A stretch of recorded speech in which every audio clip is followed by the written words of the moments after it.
thank you, Mr. Chairman. Thank the witnesses for being here with us today. A lot of what the chairman has said as an opening statement is mirrored in my own statements as well, because this is an issue that cuts across party and certainly is absolutely essential in this committee. In 2021, this committee and the Congressional Recycling Caucus, which Senator Boozman is the chair of, with Chairman Carper, they were extremely active in getting stakeholder hearing on stakeholder input on recycling policy. At that hearing, we discussed the need to expand material processing and manufacturing here in America and how a lack of demand for recycled materials is inhibiting market development and, as a result, an investment in recycling infrastructure.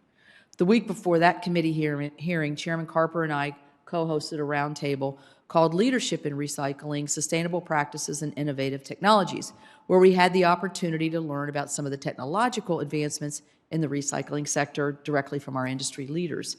Later in the year, the Infrastructure and Investment Jobs Act, led by this committee, was enacted into law, establishing a new grant program for recycling education to reduce contamination and provide a feedstock of recyclable materials. This legislation also appropriated historic amounts of funding for recycling infrastructure and education. Today, we build on that momentum with a hearing on draft legislation to address some of the data and accessibility gaps in the sector to further improve recycling across the country. First, I'll talk about my draft legislation, which is the Recycling Infrastructure and Accessibility Act. This legislation establishes, as the chair said, a pilot program to improve recycling accessibility throughout the United States, with a particular emphasis on bringing recyclable services to underserved areas. Recyclable services, particularly curbside recycling, is not offered in many rural communities like those of my home state of West Virginia. In fact, a study released last year showed that West Virginia has a recycling rate of just 2%, when excluding cardboard, the lowest recycling rate in the states. If you include cardboard, we don't do much better, a recycling rate of 31% and a ranking of 40th in the nation.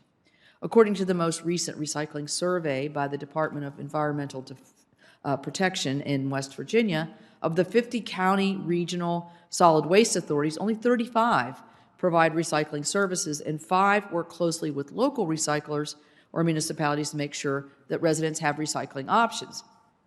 Together, these counties have 129 drop-off locations and 36 curbside. Of those, 14 are municipalities that have populations. We have 14 cities that have populations that exceed 10,000. And they are required to provide curbside recycling, but this is a problem. This is a challenge not for our state, but also other states that are represented on this committee, like Alaska and Wyoming, who face similar barriers. These rural areas share common challenges to accessibility, location, and proximity to materials, to material recovery facilities, and the size and density of the population.